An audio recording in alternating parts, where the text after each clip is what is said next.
Assalamualaikum warahmatullahi wabarakatuh. Terima kasih kepada Bapak Saifuddin yang telah memberikan kesempatan bagi kelompok kami untuk melaksanakan presentasi pada hari ini. Di sini saya dan kelompok kami akan mempresentasikan materi tentang pengembangan produk halal di industri farmasi dan kosmetik. Kami dari kelompok 5 yang beranggotakan saya sendiri, Muhammad Dimas Zawiji dengan NIM belakang 187 dan teman saya Lisa Fatika Sari dengan NIM belakang 09. Langsung saja ke materi yang pertama tentang konsep pengembangan produk halal. Di sini konsep pengembangan produk halal dibagi menjadi tiga. Yang pertama, sistem komprehensif, yaitu halal yang dipastikan dari hulu ke hilir, dari perencanaan hingga konsumen akhir. Di sini pada saat ini kita membahas konsep dasar pengembangan produk halal. Pengembangan produk halal merupakan salah satu sistem yang bersifat komprehensif. Komprehensif akhirnya mencakup seluruh proses dari awal hingga akhir, jadi kehalalan produk tidak hanya dilihat dari hasil akhir, tetapi harus dipastikan sejak tahap perencanaan, pemilihan bahan baku, dan dan produksi hingga sampai ke tangan konsumen.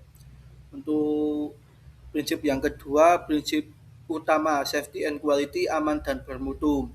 Dalam yang kedua, share compilation, patut pada prinsip syariat Islam. Dalam konsep ini terdapat dua prinsip utama. Yang pertama adalah safety dan quality, yaitu produk harus aman digunakan dan memiliki kualitas yang baik. Yang kedua adalah syahira compliance, yaitu seluruh proses harus sesuai dengan prinsip syariah. Untuk yang ketiga, pentingnya produk farmasi kosmetik bersentuhan langsung dengan tubuh manusia dan aspek ibadah. Hal ini menjadi sangat penting terutama pada industri farmasi dan kosmetik karena produk tersebut digunakan langsung oleh manusia sehingga berkaitan dengan kesehatan sekaligus aspek yang selanjutnya. Kita masuk ke tahapan pengembangan produk halal. Tahapan pengembangan produk halal ini dibagi menjadi 4 bagian. Yang pertama, pemilihan bahan baku raw material sourcing. Di tahap ini ada dua tahap. Yang pertama, verifikasi asal usul bahan, hewan, tumbuhan atau sintetis. Untuk di sini pemilihan bahan baku atau raw material sourcing, pada tahap ini perusahaan harus memastikan bahwa semuanya bahan berasal dari sumber yang halal dan baik dari hewan, tumbuhan maupun bahan sintetis. Untuk yang kedua, titik kritis, gelatin, enzim, kolagen, glycerin, dan alkohol. Ada beberapa titik yang perlu diperhatikan oleh perusahaan untuk menjaga kehalalan seperti gelatin, enzim, kolagen, glycerin, dan alkohol karena bahan-bahan baku ini sering berasal dari sumber yang tidak jelas kehalalannya. Untuk yang tahap kedua, formulasi R&D halal, mencari alternatif bahan halal tanpa mengurangi efektivitas produk. Di sini tahap kedua adalah formulasi dan resisted and development atau R&D halal. Pada tahap ini perusahaan merancang komposisi dengan mengganti bahan yang tidak halal menjadi bahan yang halal tanpa mengurangi kualitas dan efektivitas produk. Untuk selanjutnya, pengujian stabilitas dan keamanan. Di sini dilakukan dengan pengujian seperti uji stabilitas, keamanan, dan efektivitas produk. Untuk yang ketiga, proses produksi integrated GMP and HACCP. Di sini fasilitas produk harus bersih dan bebas dari najis. Untuk di sini fasilitas yang akan kita gunakan untuk tahap produksi harus bebas dari najis dan bersih. Untuk selanjutnya, pemisahan ini produksi antar produk halal dan non halal. Di sini kita harus memisahkan antara produk halal dan non halal, tidak boleh bersatu. Walaupun dalam jangkauan dekat kita tidak boleh bersatu. Itu dalam produk halal.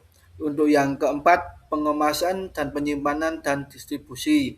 Untuk yang pertama mencegah kontaminasi silang selama penyimpanan. Jadi selama penyimpanan ini tidak ada produk non halal yang disatukan dengan produk halal. Di sini harus benar-benar produk halal di ruangan itu tanpa ada produk non halal.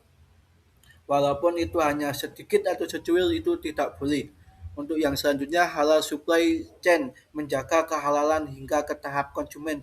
Di sini perusahaan harus menjaga tahap kehalalan dari pencarian bahan baku, dari untuk proses produksi, pengemasan hingga pengiriman pun tidak boleh menjadi satu dengan produk non halal hingga sampai ke tangan konsumen harus benar-benar 100% halal. Pada saat ini kita membahas sistem jaminan halal atau HAS dan sertifikasi halal.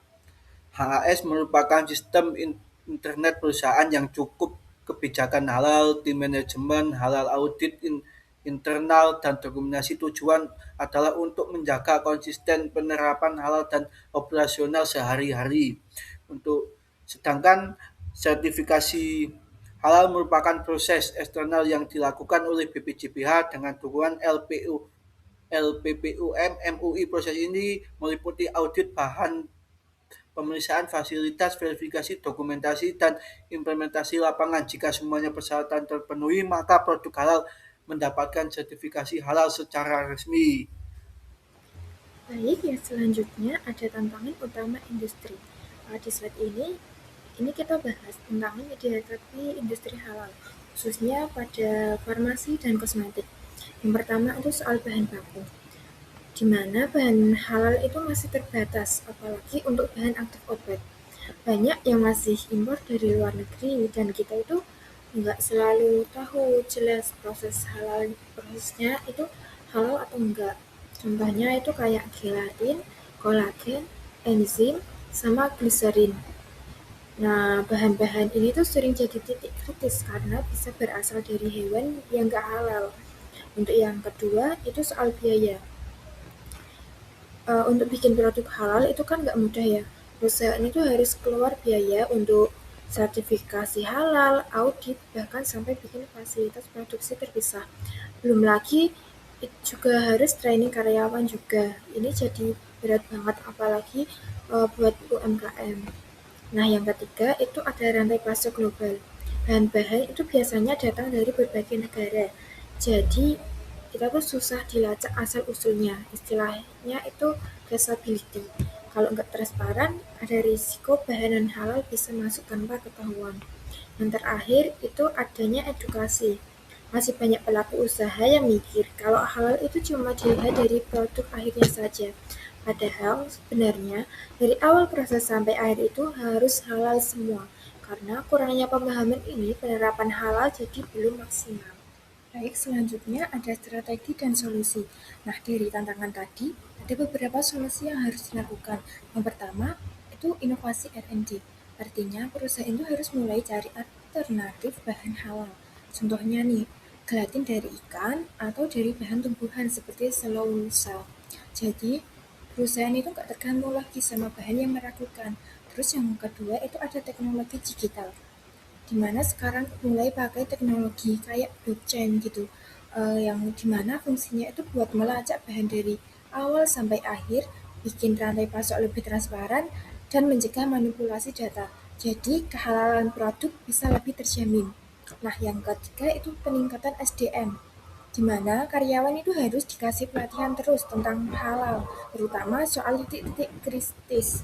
Karena kalau SDM-nya paham, kemungkinan kesalahan bisa dikurangi. Di mana yang terakhir itu ada kolaborasi. Industri nggak bisa jalan sendiri. Industri juga harus ada kerjasama antara pemerintah, industri, kampus, dan lembaga sertifikasi lainnya. Dengan kerjasama ini, ekosistem halal itu bisa makin kuat. Jadi intinya, walaupun tantangannya banyak, sebenarnya bisa diatasi kalau ada inovasi teknologi, SDM yang bagus, dan kerjasama yang kuat. Baik, yang terakhir ada kesimpulan, di mana pengembangan produk halal di industri farmasi dan kosmetik adalah sistem terintegrasi yang mencakup pemilihan bahan baku, formulasi, produk, hingga sertifikasi berdasarkan prinsip syariat, keamanan, dan mutu. Meskipun menghadapi tantangan seperti keterbatasan bahan baku halal dan kompleksitas rantai pasok global, industri itu dapat mengatasi melalui inovasi riset atau R&D, penerapan halal asuran sistem atau HAS, serta pemanfaatan teknologi digital. Sinergi antara pemerintah dan pelaku industri menjadi kunci utama untuk memperkuat ekosistem halal dan memenangkan persaingan di pasar global. Cukup sekian dari kelompok kami. Bila ada salah kata yang tidak berkenan di hati Anda, untuk mohon dimaafkan. Saya perwakilan dari kelompok kami mengundurkan diri. Wassalamualaikum warahmatullahi wabarakatuh.